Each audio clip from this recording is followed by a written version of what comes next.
ಶ್ರೀ ಲಕ್ಷ್ಮೀ ನರಸಿಂಹಾಭ್ಯೋ ನಮಃ ಅಷ್ಟವಾಗ್ಯ ದಿವ್ಯ ಶತನಾಮ ಮಾಡಿ ಪೂಜಾ ಸಮರ್ಪಯಾಮಿ ಅಸ್ಯ ನಮಃ ಕಾಮ್ಯಾರ್ಥ ಪರಸಿದ್ಧ ನರೇಂದ್ರ ಮೋದಿಗೆ ಜೈ ಬಲೋ ನರೇಂದ್ರ ಮೋದಿಗೆ ಜೈ ಬಲೋ ಭಾರತ್ ಮಾತಾ ಕಿ ಜೈ ಬಲೋ ಭಾರತ್ ಮಾತಾ ಕಿ ಜೈ ಬಲೋ ನರೇಂದ್ರ ಮೋದಿ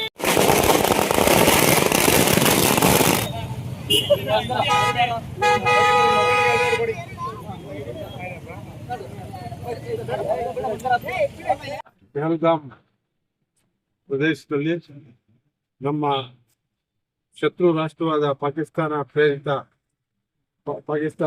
ಪೋಷಿತ ಉಗ್ರಗಾಮಿಗಳು ದಾಳಿ ಮಾಡಿ 25 ಭಾರತೀಯರನ್ನ ಮತ್ತು ಒಬ್ಬ ನೇಪಾಳಿ ಪ್ರಜೆಯನ್ನ ಹತ್ಯೆ ಮಾಡಿದ್ರು.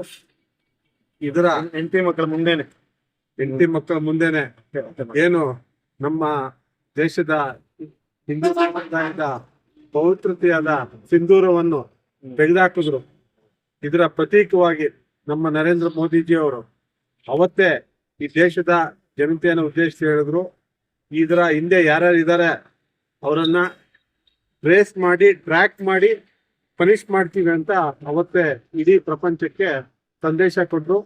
ಅದರ ಪೂರಕವಾಗಿ ಏನು ಆಪರೇಷನ್ ಸಿಂಧೂರ ನಮ್ಮ ಹೆಮ್ಮೆಯ ಸೈನಿಕರು ನಮ್ಮ ಶತ್ರು ರಾಷ್ಟ್ರವಾದ ಪಾಕಿಸ್ತಾನದ ಆಕ್ಯುಪೈ ಕಾಶ್ಮೀರದಲ್ಲಿರ್ತಕ್ಕಂಥ 5 ಉಗ್ರಗಾಮಿಗಳ ತಂಗುತಾಣ ಮತ್ತು ಪಾಕಿಸ್ತಾನದಲ್ಲಿರ್ತಕ್ಕಂಥ 4 ಉಗ್ರಗಾಮಿಗಳ ತಂಗುಸ್ಥಾನವನ್ನು ನಮ್ಮ ದೇಶದ ಮಿಸೈಲ್ಸ್ ಮತ್ತು ಡ್ರೋನ್ಗಳು ನಾಶ ಮಾಡಿ ಸುಮಾರು 100ಕ್ಕೂ ಹೆಚ್ಚು ಉಗ್ರರನ್ನ ಹತ್ಯೆ ಮಾಡಿದ್ರು. ಅದರ ಮುಂದುವರೆದ ಭಾಗವಾಗಿ ಏನು ಪಾಕಿಸ್ತಾನ ಏನು ಪ್ರತಿರೋಧ ತೋರಿಸ್ತು, ಅವರ ನಮ್ಮ ದೇಶದ 15 ನಗರಗಳ ಮೇಲೆ ಡ್ರೋನ್ ಮತ್ತು ಮಿಸೈಲ್ಸ್ನ ಬಿಟ್ಟರು. ಅದನ್ನ ನಮ್ಮ ದೇಶದ ಸೈನಿಕರು, ನಮ್ಮ ದೇಶದ ತಂತ್ರಜ್ಞಾನ ಅದನ್ನ ನಾಶ ಮಾಡಿ ನಮ್ಮ ಏನು F-16 ಅದರ ಮುಖಾಂತರ ಕ್ಷಿಪಣಿಗಳನ್ನ ನಾಶ ಮಾಡಿದ್ರು, ಡ್ರೋನ್ನ ನಾಶ ಮಾಡಿದ್ರು. ಅದರ ಜೊತೆಗೆ ನಮ್ಮ ದೇಶದ ಸೈನಿಕರು ಆಪರೇಷನ್ ಸಿಂಧೂರು 2ರ ಮೂಲಕ ಲಾಹೋರು, ಕರಾಚಿ, ಇಸ್ಲಾಮಾಬಾದ್ ಕೂಡ ಡ್ರೋನ್ ಮತ್ತು ಮಿಸೈಲ್ಗಳನ್ನು ಕಳಿಸಿ ಅವರ ಒಂದು ವಾಯುಪಡೆಯ ಒಂದು ಏನು ಮಾನಿಟರಿಂಗ್ ಸೆಲ್ ಏನಿರ್ತದೆ ಅದನ್ನು ಕೂಡ ನಾಶ ಮಾಡಿದ್ರು.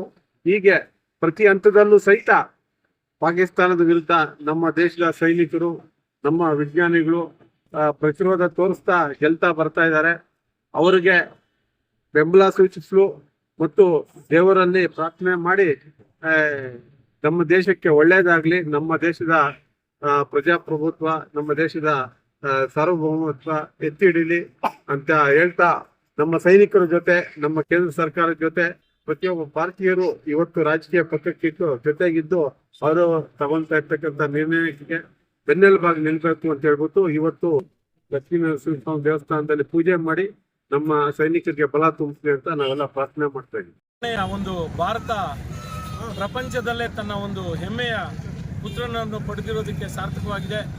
ಈ ದಿನ ಭಾರತ ದೇಶವನ್ನೇ ಒಂದು ಉನ್ನತ ಸ್ಥಾನಕ್ಕೆ ಕರ್ಕೊಂಡೊಯ್ದಂಥ ನರೇಂದ್ರ ಮೋದಿಜಿಯವರ ಸಾರಥ್ಯದಲ್ಲಿ ಭಾರತದ ಎಲ್ಲ ಸೈನಿಕರು ಭಾರತವನ್ನು ಮತ್ತೊಮ್ಮೆ ಕಟ್ಟಲು ಭಾರತಕ್ಕಾಗಿ ದುಡಿದಂಥ ಸೈನಿಕರು ಈ ದಿನ ನರೇಂದ್ರ ಮೋದಿಜಿಯವರ ಸಾರಥ್ಯದಲ್ಲಿ ಉನ್ನತ ಶಿಖರಕ್ಕೆ ಏರಿದೆ. ಈ ದಿನ ಒಂದು ಹೊಸ ರೂಪವನ್ನು ಕೊಟ್ಟು ಸಿಂಧೂರ ಅನ್ನೋ ಒಂದು ಪದಕ್ಕೆ ಅರ್ಥ ಕೊಟ್ಟಂಥ ನಮ್ಮೆಲ್ಲರ ಹಣೆಯ ಮೇಲೆ ಇದ್ದಂಥ ಸಿಂಧೂರವನ್ನು ನಮ್ಮ ಹೆಣ್ಣು ಮಕ್ಕಳ ಮಾಂಗಲ್ಯವನ್ನು ಕಿತ್ತುಕೊಂಡಂಥ ಪಾಕಿಸ್ತಾನದ ಉಗ್ರರ ಅಡುಗು ತಾಣಗಳನ್ನು ನಶಿಸೆ ಮಾಡೋದಕ್ಕೆ ಸಿಂಧೂರ ಅನ್ನೋ ಒಂದು ಹೆಸರನ್ನಿಟ್ಟು ದೇಶದ ಒಂದರಲ್ಲೂ ಎಲ್ಲ ಜನಾಂಗ ಒಂದೇ ರೀತಿಯಾಗಿ ತನ್ನ ಹೋರಾಟವನ್ನು ನಡೆಸ್ಕೊಂಡು ಬಂದಂಥ ಈ ಸಂದರ್ಭದಲ್ಲಿ ಭಾರತ ಈ ದಿನ ಗೆದ್ದಂಥ ಪಾಕಿಸ್ತಾನದ ಮೇಲೆ ಗೆದ್ದಿದೆ ಅನ್ನೋ ಒಂದು ರೂಪ ಕಂಡಿದೆ. ಆ ಎಲ್ಲ ನಾವು ವಿಜೃಂಭಣೆಯಿಂದ ಈ ದಿನ ಪಟಾಕಿ ಸಿಡಿಸಿ ಸಂತೋಷವನ್ನು ಆಚರಿಸ್ತಾ ಇದ್ದೀವಿ.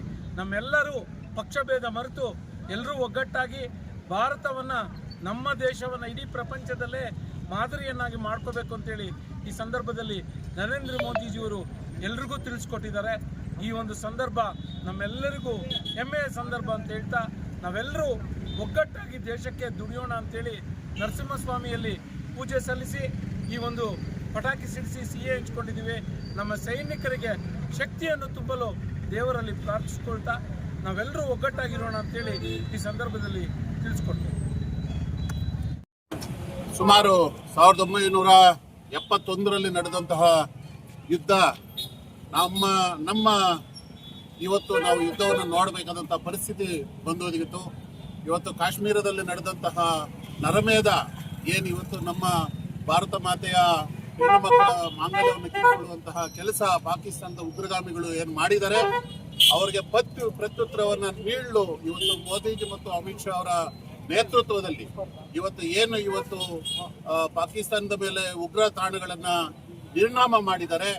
ಅವರಿಗೆ ಜೈಕಾರವನ್ನು ಕೂಗುತ್ತಾ ಇವತ್ತು ನಮ್ಮ ದೇಶದ ಭದ್ರತೆಗೆ, ನಮ್ಮ ದೇಶದ ಒಂದು ಅತ್ಯುನ್ನತ ಮಟ್ಟದಲ್ಲಿ ನಮ್ಮ ದೇಶವನ್ನು ಕೊಂಡೊಯ್ಯಲು ಇವತ್ತು ನರೇಂದ್ರ ಮೋದಿಜಿ ಮತ್ತು ಅಮಿತ್ ಶಾ ಅವರು, ಇವತ್ತು ರಾಜನಾಥ್ ಸಿಂಗ್ ಅವರು ಇವತ್ತು ಅನೇಕ ಕಾರ್ಯಕ್ರಮಗಳನ್ನು ರೂಪಿಸುತ್ತಾ ಮಿಲಿಟರಿಗೆ ಸಂಪೂರ್ಣವಾದ ಫ್ರೀ ಹ್ಯಾಂಡ್ ಅನ್ನು ಕೊಟ್ಟು ಇವತ್ತು ಅವ್ರ ಮೇಲೆ ಇವತ್ತು ನಿನ್ನೆ ಕೂಡ ಲಾಹೋರ್ ಮತ್ತೆ ಇಸ್ಲಾಮಾಬಾದ್ ಮೇಲೆ ಏನು ನಮ್ಮ ಕ್ಷಿಪಣಿಗಳು ಹೋಗಿ ದಾಳಿ ಮಾಡಿ ಬಂದಿದೆ, ಪಾಕಿಸ್ತಾನದ ಒಳನುಗ್ಗಿ ದಾಳಿ ಮಾಡ್ತಾ ಬಂದಿದೆ. ಇದನ್ನೆಲ್ಲ ಸ್ವಾಗತಿಸುತ್ತಾ ಅವರಿಗೆ ಎಚ್ಚರಿಕೆ ಗಂಟೆಯನ್ನು ಸಹ ಇವತ್ತು ಇಡೀ ಭಾರತ ದೇಶ ನಮ್ಮ ಕೇಂದ್ರ ಸರ್ಕಾರದ ಜೊತೆ ಇದೆ. ಮತ್ತೆ ಆರ್ಮಿ ಜನ ಇವತ್ತು ನಮ್ಮ ರಕ್ಷಣೆಗೆ, ದೇಶದ ರಕ್ಷಣೆಗೆ ಏನು ನಿಂತ್ಕೊಂಡಿದ್ದಾರೆ ಅವರಿಗೆ ಶುಭಾಶಯಗಳನ್ನು ಕೋರುತ್ತಾ ಅವರಿಗೆ ನಾವೆಲ್ಲ ಬೆಂಬಲವಾಗಿ ನಿಲ್ತೀವಿ. ಇವತ್ತು ಈ ದೇಶವನ್ನು ಉಳಿಸಲಿಕ್ಕೆ ಮೋದಿಜಿಯವರು ಇವತ್ತು ಇಷ್ಟೊಂದು ಒಂದು ಉನ್ನತ ಮಟ್ಟದ ಕಾರ್ಯಕ್ರಮ ಅಂದ್ಕೊಂಡಿರೋದಕ್ಕೆ ಅವ್ರಿಗೂ ದೇವರ ಆಯುಷ್ ಆರೋಗ್ಯವನ್ನ ಕೊಡಲಿ ಅಂತ ಆಶಿಸ್ತಾ ನಾನು ಮಾತಾಡ್ತೀನಿ. ಆತ್ಮೀಯ ಶ್ರೀನಿವಾಸಪುರ ನಾಗರಿಕ ಬಂಧುಗಳ ಸಹಯೋಗದಲ್ಲಿ ಇವತ್ತು ಭಾರತ ದೇಶ ಆಪರೇಷನ್ 1 ಅಂಡ್ ಆಪರೇಷನ್ 2 ಅಂತಕ್ಕಂಥ ಒಂದು ಸಿಂಧೂರ ಆಪರೇಷನ್ ಅನ್ನ ಮಾಡ್ತಿದೆ. ಈ ಸಿಂಧೂರ ಆಪರೇಷನ್ ಮೂಲ ಉದ್ದೇಶ ಭಾರತವು ಉಗ್ರಗಾಮಿ ನೆಲೆಗಳನ್ನು ಧ್ವಂಸ ಮಾಡತಕ್ಕಂಥ ಪ್ರಥಮ ಪ್ರಯತ್ನವನ್ನ ನಮ್ಮ ದೇಶದ ನೌಕಾ, ಭೂಸೇನೆ ಮತ್ತು ವಾಯುಸೇನೆ ಮಾಡ್ತಾ ಇದೆ. ಈ ಒಂದು ಸಂದರ್ಭದಲ್ಲಿ ಭಾರತ ದೇಶದ ಉಗ್ರಗಾಮಿಗಳ ನಿರ್ನಾಮ ಶತಸಿದ್ಧ ಅಂತೇಳಿ ನಮ್ಮ ನರೇಂದ್ರ ಮೋದಿಯವರು ಆಗಲೇ ಶಬ್ದ ಮಾಡಿದ್ದಾರೆ. ಈ ಒಂದು ಶಬ್ದಕ್ಕೆ ದೇಶದ 30 ರಾಜ್ಯಗಳ ಸಿಎಂಗಳು, ಈ ದೇಶದ ಪಕ್ಷಾತೀತವಾದ ನಾಯಕರು ಎಲ್ಲರೂ ಸಹಕಾರ ಈ ಒಂದು ಇದಕ್ಕೆ ಇದೆ. ಈ ಒಂದು ಸಂದರ್ಭದಲ್ಲಿ ನರಿಬುದ್ಧಿ ಪಾಕಿಸ್ತಾನ ತನ್ನದೇ ಆದ ಒಂದು ಕೈಚಳಕವನ್ನ ಮಾಡೋದನ್ನ ಬಿಟ್ರೆ ಪಾಕಿಸ್ತಾನ ಈ ಭೂಪಟದಲ್ಲಿ ಉಳಿಯೋದಕ್ಕೆ ಸಾಧ್ಯ. ನಮ್ಮ ಯುದ್ಧ ಏನೇ ಆದ್ರೂ ಉಗ್ರಗಾಮಿಗಳ ಮೇಲೆ ಹೊರತು ಪಾಕಿಸ್ತಾನದ ಜನರ ಮೇಲೆ ಅಲ್ಲ ನಮ್ಮದು. ಆದರೆ ಪಾಕಿಸ್ತಾನ ತನ್ನ ತರಿಬುದ್ಧಿಯನ್ನು ತೋರಿಸಿದ್ರೆ ನಮ್ಮ ದೇಶದ ಸೈನಿಕರು ಯಾವ ರೀತಿ ಅವ್ರಿಗೆ ಪೆಟ್ಟು ಕೊಡಬೇಕು, ಪಾಕಿಸ್ತಾನಕ್ಕೆ ಯಾವ ಆಂಗಲ್ ಅಲ್ಲಿ ಪೆಟ್ಟು ಕೊಡಬೇಕು ಅನ್ನೋದನ್ನ ಪಾಕಿಸ್ತಾನ ಈ 2 ದಿನಗಳಲ್ಲಿ ಅರ್ಥ ಆಗಿದೆ. ಪಾಕಿಸ್ತಾನ ರಾಜತಾಂತ್ರಿಕವಾಗಿ ತನ್ನ ಒಂದು ನರಿಬುದ್ಧಿ ನೀತಿಗಳನ್ನ ಬಿಟ್ಟು ಭಾರತ ಮಾಡ್ತಕ್ಕಂಥದ್ದು ಈ ದೇಶದ ಮೇಲೆ, ಸರ್ವ ಧರ್ಮದ ನಾಗರಿಕರ ಮೇಲೆ ಉಗ್ರಗಾಮಿಗಳನ್ನ ಚೂಬಿಟ್ಟು ಹತ್ಯಾಕಾಂಡವನ್ನು ಮಾಡ್ತದೆ. ಈ ಹತ್ಯಾಕಾಂಡಕ್ಕೆ ಈ ಯುದ್ಧ ಪುನಃ ಸ್ಟಾಪ್ ಆಗ್ತದೆ. ಈ ದೇಶ 140 ಕೋಟಿ ಜನಸಂಖ್ಯೆ ಭಾರತದ ಸೈನಿಕರ ಜೊತೆ ಇದ್ದೇವೆ. ಆದ್ದರಿಂದ ಈ ದೇಶದ ಎಲ್ಲ ಜನ ನಮ್ಮ ಸೈನಿಕರಿಗೆ ಬೆನ್ನೆಲುಬಾಗಿ ಆಸ್ಥೈರ್ಯವಾಗಿ ಇರಬೇಕಂತೇಳಿ ಈ ಒಂದು ವಿಜಯೋತ್ಸವದಲ್ಲಿ ನಾವು ಮಾತನ್ನು ಹೇಳ್ತಾ ಇದ್ದೀವಿ.